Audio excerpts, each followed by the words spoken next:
Like that to me, like analog is great, by the way, but it's not what's important to me. If I want to be in a situation where I feel safe enough to learn, and learning is a vulnerable state. And Yeah. so we wanted basically to create a forum that was safe. And so we did. I'll just say that even as like a cis white male, Yeah. right?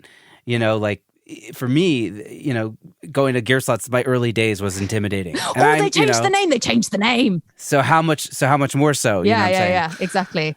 Like even for me, like I was like, should I buy this microphone? And I was like just waiting for, the comments to come in. Yeah. It was very scary. It is very scary. And so, and particularly Katie had experienced a ton of misogyny in those spaces. And it didn't matter what she'd accomplished. That was the thing. It didn't matter that her career was really expanding.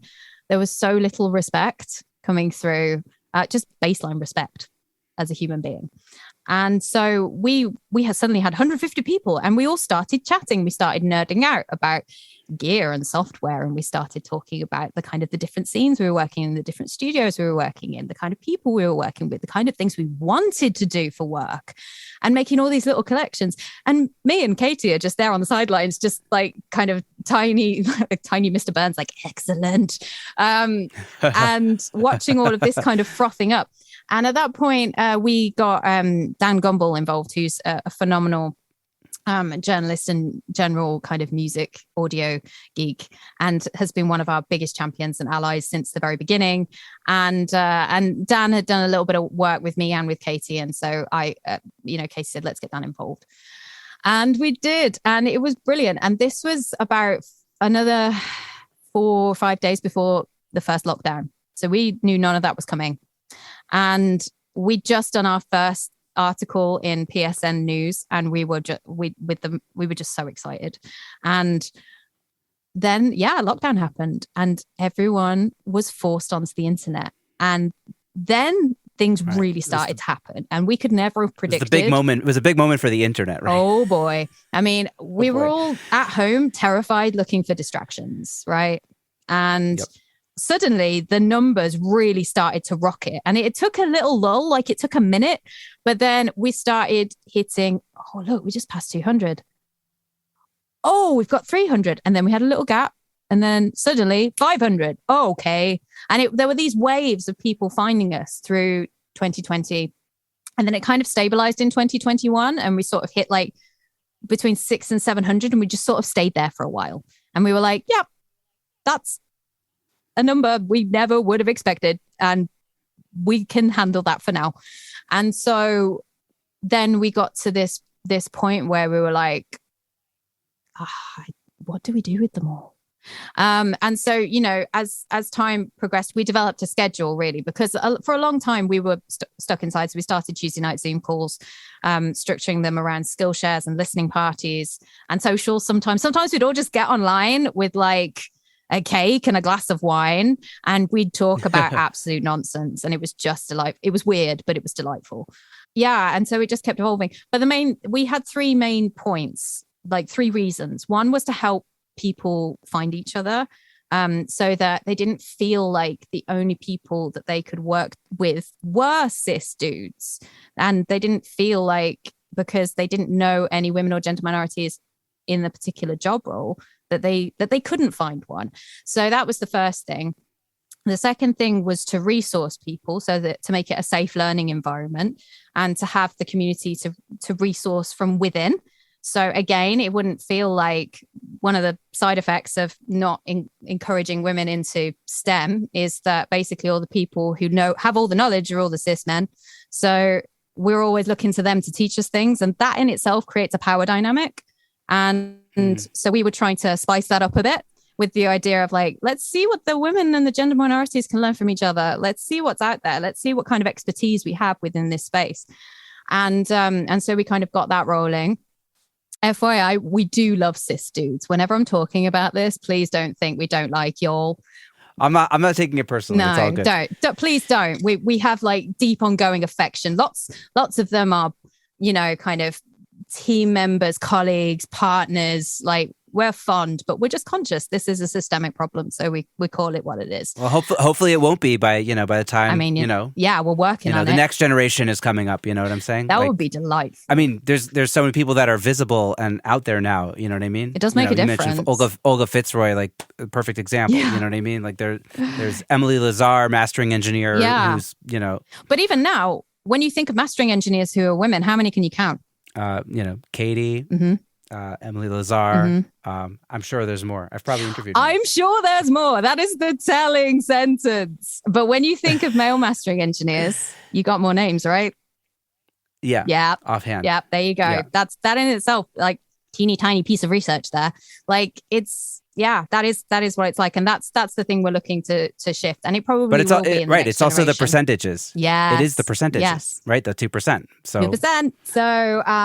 So then, and the third thing was to build careers. So the idea of essentially the music industry is a marketplace, and we are setting up businesses, and ultimately we can create good music. Like a ton of our stuff that's been created within Community Connections has been on like international radio play.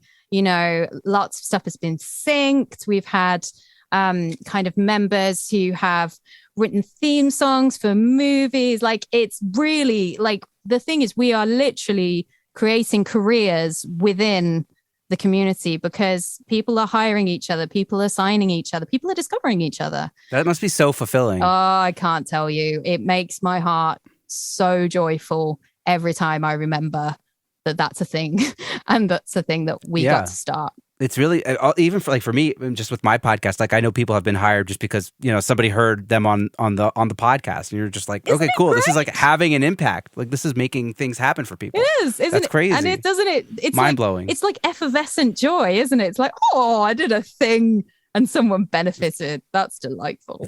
You've put good into the universe. Yes, absolutely. Yeah. So that was how we structured it with those three main points, which, just to recap, was discover each other, resource each other, and build careers. And that is the thing that we return to again and again when we have a moment. Because, I mean, it's essentially when we hit 800 recently, we sort of had a bit of a crisis point. We were like, I feel like we're hitting critical mass. I don't know the first names of like most of the people in our community anymore. And it's exciting that it's got that big. Basically, we got to a point where we were concerned we were at capacity, but we don't really want that to be the case. So we had to decide what to do with the community. And for a long time, we kept trying to do IRL stuff, but basically, the Corona just kept intervening. And I was like, well, this is frustrating. And people were like, when can we meet? And we were like, we don't know. So eventually, we got to a point where we just said, okay, you know what? We've created an online space. We've created a digital safe space. We've created a community online. Let's just keep it there. Let's just make it the best possible online community that we can, where it still does those three things that we wanted it to do, and it does them to the best possible capacity. So that's our direction now. And we've done a little rebrand because we turned 2 last week, which was lovely. And we were like, it happened. And we were like, do we celebrate a second birthday? The first birthday felt really substantial, but we were like, let's just rebrand things and make it look pretty. And no stereotypes there at all. But it was great. And so we were like, yeah, let's do that. So that's now our trajectory. Is we're also going to be signposting people to IRL spaces and resources and things like that.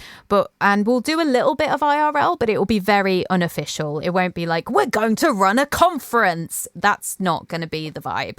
But we are going to continue to hold a safe digital space because that's clearly what people need. And that's the reason why it's thrived in the way it has. And we can, meet in the pub at like the pub tent at music festivals and things like that. Like we can find ways to create little community pockets and hubs without feeling like everything has to become like a big branded event with, kind of like in massive arenas. Like, I mean, technically we could fill some pretty amazing venues with the people who are a part of this network now, which is phenomenal. But ultimately, we want there to be a way of keeping it global without having to organize chapters, which is what a lot of places like She Said So, like a lot of networks and things like that do, which is a tremendous amount of admin. While we're all also still trying to have careers, this holding the safe digital space is probably the best that we can offer. And we all feel good about that. We do have some members who are volunteers for particular functions.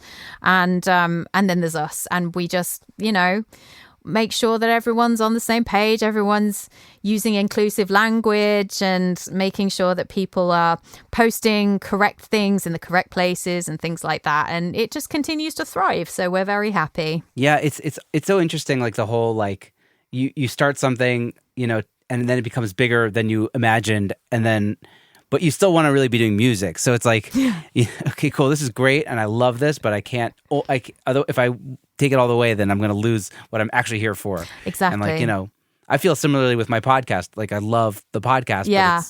But it's, sometimes it's like, okay, but I'm actually here to make records. Or try to make records. That's why you got into it. Exactly. But it's still important. So you still want to keep it, and you still nourish it, and you still, you know what I mean? Like, for sure. It's kind of finding the right balance that works for you, Yeah, absolutely.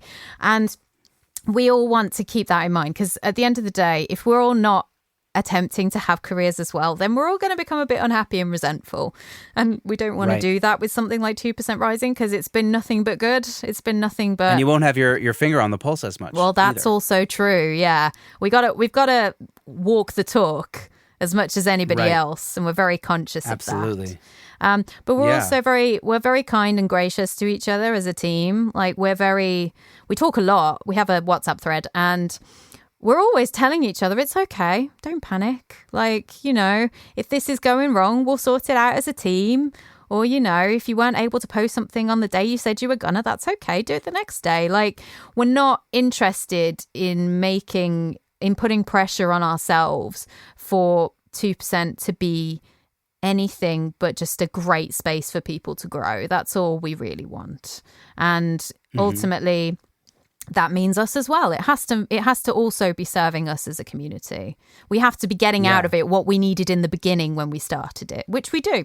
So as long as we're able to keep that in the crosshairs, in the lens while we do this, then it's phenomenal. And all our careers have grown as a result.